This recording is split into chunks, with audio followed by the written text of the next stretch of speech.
start new file and use current rosters. So, like I said, a lot of ideas being thrown out. Some of them good, some of them bad. Chat, some of them frankly terrible. But we do know what we're going to do. We know what we're going to do with the Boston Red Sox and that franchise. It was kind of just a straightforward franchise. We can make trades. We can do whatever. That's fine. There was the idea of, I have seen the idea thrown out there, free agents only, which means, hey, no drafting, literally no trading. You can sign free agents. You got to stick with them, which, again, isn't bad. And there's all these other ideas, but the gist of it is, like, the best part of franchise mode this year is the draft. So it endears itself to one of our favorite modes and one of our favorite concepts. A draft to glory. Why would we not? And we tried that in a sense. We tried the Nations United draft to glory kind of hybrid with the Athletics and moving them to Japan. It didn't work because not enough Japanese players are generated. And again, we've basically discovered that if you want to do like a Nation United type of thing, you pretty much have to have it be region-based instead of nation-based, unless that nation is the US, because odds are you're not going to be able to generate enough Canadians, enough South Koreans. You know, South Korea, Taiwan, Japan would essentially have to be a region, which isn't a bad idea. It's just not something I want to do right now. So that brings us to Draft to Glory and the idea of, again, where we were before. Do we start off with the fantasy draft or not? The benefit of starting off with the fantasy draft is it's almost like easy mode for us because we take the worst possible players. We know we'd be guaranteed a very, very good draft pick every single year. Whereas if we start off with a team and don't do a fantasy draft, we slowly lose the half-decent players or the more talented prospects in favor of only rebuilding and adding players to the draft and eventually getting there, which I think is what we're going to do. I think that's the best way to handle it, as to not be immediately trash garbage, although with the team that I'm looking at, we are going to be trash garbage no matter what. And I want to shout out Ender, who wanted me to use the Cardinals, but for this idea, I feel like it would be better to not use the Cardinals, because the pain of having to watch me let Jordan Walker go away, just let him walk away for nothing, I feel like I would cause a depression amongst Cardinals fans, and I couldn't do that to you. And there's a bunch of other teams we've used before that are kind of garbage. We've used the Rockies, we've used the Diamondbacks, we've used the Reds. There's a lot of teams that we've used. We used the Blue Jays and the Phillies back in the day, and we've already used an AL team. We technically already used two. So maybe use the Rays. They suck. Yeah, the 10-0 Rays.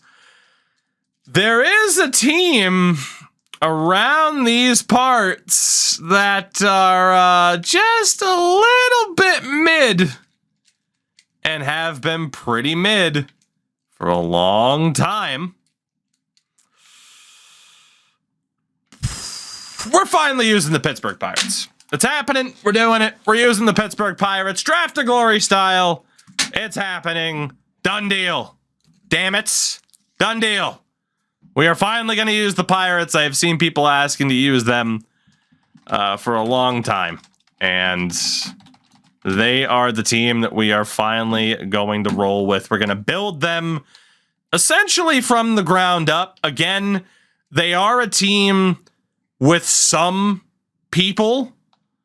Again, reminder, you know, O'Neal Cruz is not going to be here long term. Tamar Johnson is not going to be here long term. So that's where the pain of the situation happens to really join up. But like I said, if we do a fantasy draft, we can pretty much guarantee that we're going to be the worst team every single year and have top 6 pick every year. With this, I mean, if we're slowly letting dudes walk away, like we have Brian Reynolds for this year and next. We have Cabrian Hayes for a very long time. So Cabrian Hayes will actually be here for a good amount of time, which is actually kind of a bad thing in that he is going to make this team better. So again, you can kind of see the benefit, or we could just let him go at a certain point. Why not cut or trade everyone over 70 overall? Because at that point, why not just do a fantasy draft? You know? At that point, I mean, unless essentially you just didn't want to do a fantasy draft to keep like Mike Trout on the Angels, then yeah, you could run this and just cut everybody. And then you'd guarantee still that you suck and have the best odds possible. So that's where it's a weird spot on how you want to decide one of these. We're pretty much going to be trash regardless, but every single person on this team will eventually be let go of. So that'll be the deal. That'll be the deal. But yeah, so like I said, in terms of just so much about this, like I said, it is something that I love about franchise modes. There are always options on what to do. But given that the draft is the big change this year, it is fantastic. Why not, again, run something where the emphasis is solely on the draft? All right, that leaves $2,000. $2,000. That guy's efficiency sucks. So does his. Rest in peace, Tokyo Mighty Ducks. It's too painful. It's too painful, and there is just too much of a reliance. Too much of a reliance on RNGesus to help us out. We don't really need anybody who's good at discovery, but honestly, that should be fine. That should be fine. That should be fine. So yeah, for the most part, this season, again, the emphasis will be on this first year draft. Unless we really do just want to start off. You know, now that I think about it, man, if we do a fantasy draft and take the worst team possible, the benefit of being terrible is that we might get screwed on the draft lottery every year. Whereas for this, we might not be the worst. We wouldn't be stuck with Cabrian Hayes. You know. I'm thinking that might be the better way to go about it. I'm thinking that might just be the better way. I think it is. We're still going to roll with that live roster. But I'm thinking that's the way. I'm thinking it is. We are still going to use the Pirates as the base team, but we are going to roll with the fantasy draft. We are going to take the worst possible team, and we're going to see how this plays out. Is controlling all 30 and choosing the correct player is an option? No. I mean, if people really wanted me to run it the other way, we can. You know, if you don't want Shohei Ohtani to automatically be on the Yankees, that's fine by me, too. Yeah, don't you love how the Yankees got that first pick? Mike Trout went 4th, by the way. Mike Trout went 4th. All right, never mind. Fantasy draft's broken. It was at least worth looking. Fantasy draft's broken as hell if Mike Trout's going 4th. I won't stand for it. We'll stick with the real-life rosters, of course, with the exception of, well, this team is... Oof, this team. Goodness. All right, so we were still in the regular season. Did it save the scouts? It did not. Well, that's my punishment then. I bring on Tim Head. There we go. That works for me. All right. Well, we will set the boys up then and do what we can. But yeah, this Pirates team is obviously quite terrible. Honestly, I think I'm just going to leave the roster as is. I think I am. We'll skip to the beginning. Yeah, I think we'll just let the roster be as it is and move forward from there. We'll have to make certain decisions a little bit later on down the road, but I think that's the way to do it. So the question is, what happens in this year one draft? Because the advantage of being Pittsburgh is that they have the #1 overall pick. That is confirmed. We do start off with a #1 overall pick, which on one hand is a lovely thing. On the other, it's a terrible thing because it means we have to get it right. Do you have any idea how fucking salty I am right now? I'm checking for Japanese players really quickly. Don't mind me. Don't mind me. Bob Coles. Just checking. Just checking. Bear with me for one moment, because so far, it's just one dude. Okay, never mind. I'm not that upset. I'm not that upset. Same as always, there's one good player and then there's nobody else from Japan. All right, cool. Good to know. So yeah, what we are going to do is take a look at the best options, including Mr. Tadahito Chan. And yeah, that's literally going to be our strategy for this first draft, is to just scout the highest projected players and try to get who we can onto this team. Although in thinking about it with this roster, I don't even want to worry about the 40 man. We'll just deal with it. This team should be pretty bad, so we don't have too much to worry about. That said, we've won way more games already in the first week than I expected us to. I expected us to be the Cubs or the Cardinals, really. All right.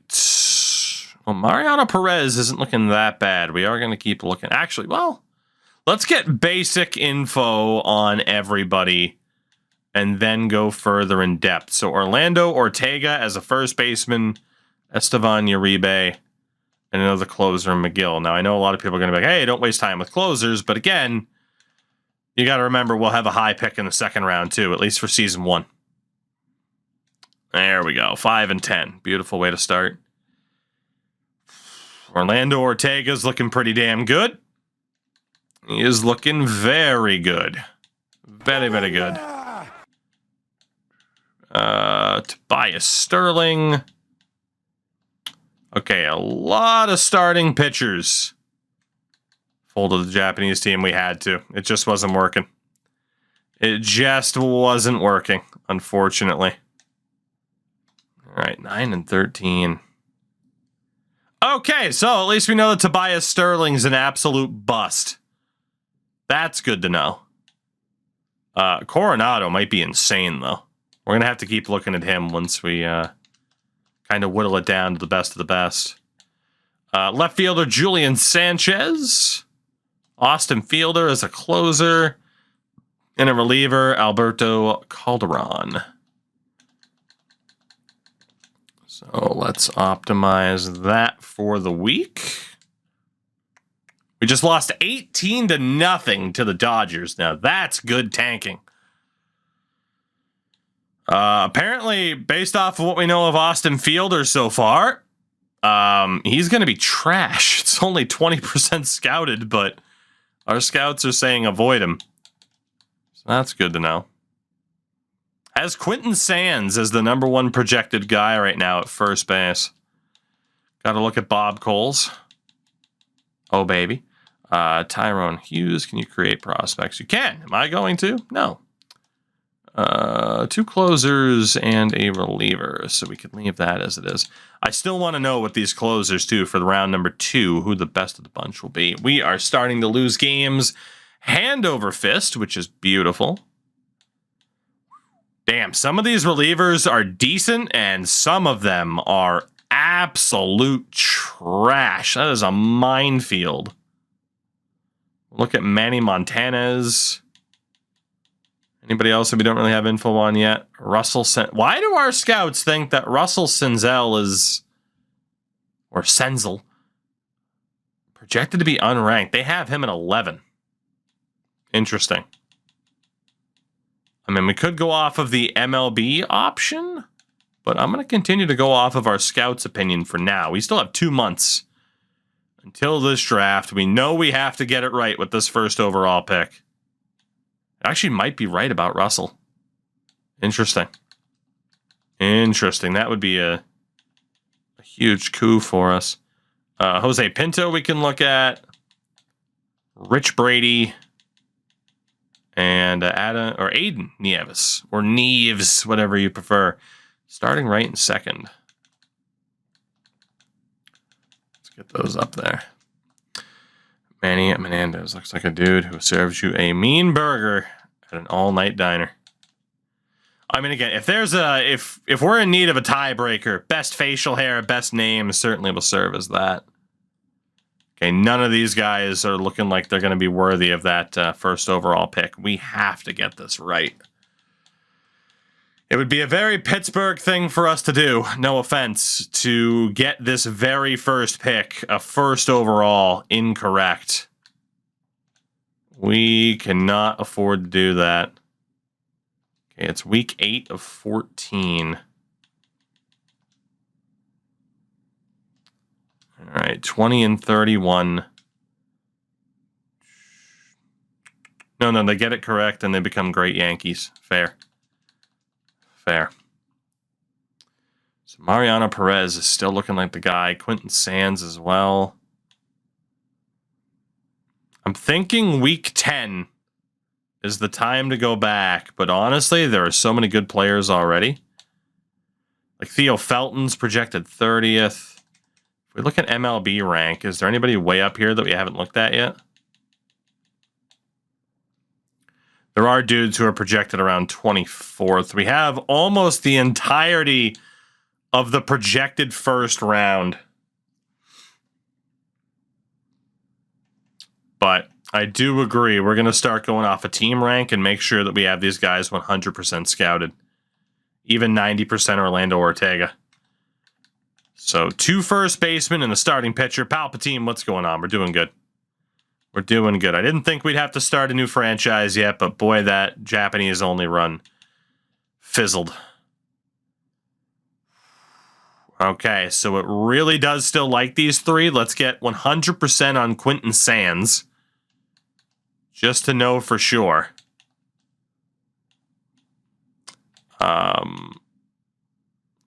I don't think we need to find out more about Chan. There's no way we're taking a closer first overall. We know enough about him that with that 41st pick, we should be okay. Then there's Gilberto Coronado. I can't imagine he wins out to become top projected, but let's learn a little bit more about him. Ken Flores we wouldn't take first. Then there's another starter, Estevan Uribe. Who might not be that bad either as a starter.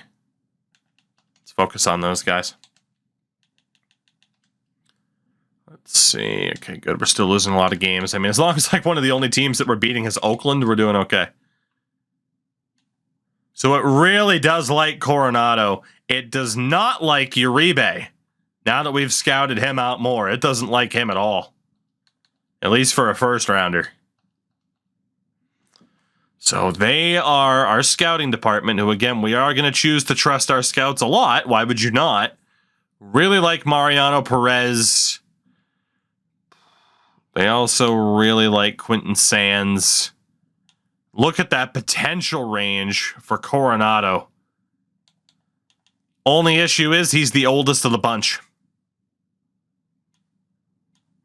I'm not worried about Chan, McGill. We could get more info on Thomas Cameron. Let's go off of MLB rank. Do we want to go off of MLB rank?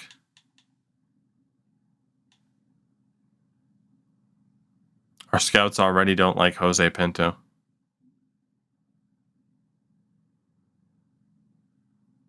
Yeah, let's go off of MLB rank. Jose Pinto, we got to find out more, honestly, about Fielder. I think we already know, actually, who's going to be taken in the first round. I think we know. Now we can start looking at these relievers a little bit more, now that I think about it. I mean, based off of who's there, the odds that anybody else sneaks into the conversation, incredibly slim. Incredibly slim. And the good news is, at 25-44, we are currently the worst team in baseball. So that's working out tremendously. Okay, we have enough info on Pinto. He's not the guy. Second round, maybe, but probably not. Let's keep looking at those two. Then for MLB rank, I want to know more about Austin Fielder, excuse me. Son of Prince. Oh, beautiful. We just keep losing games. I didn't even have to change the roster. All right, no, our scouts are right. 60% scouted. They really don't like Fielder. I wonder why, though. He doesn't look that bad. But our scouts are just dead set on do not draft this guy, even though he doesn't look that bad. I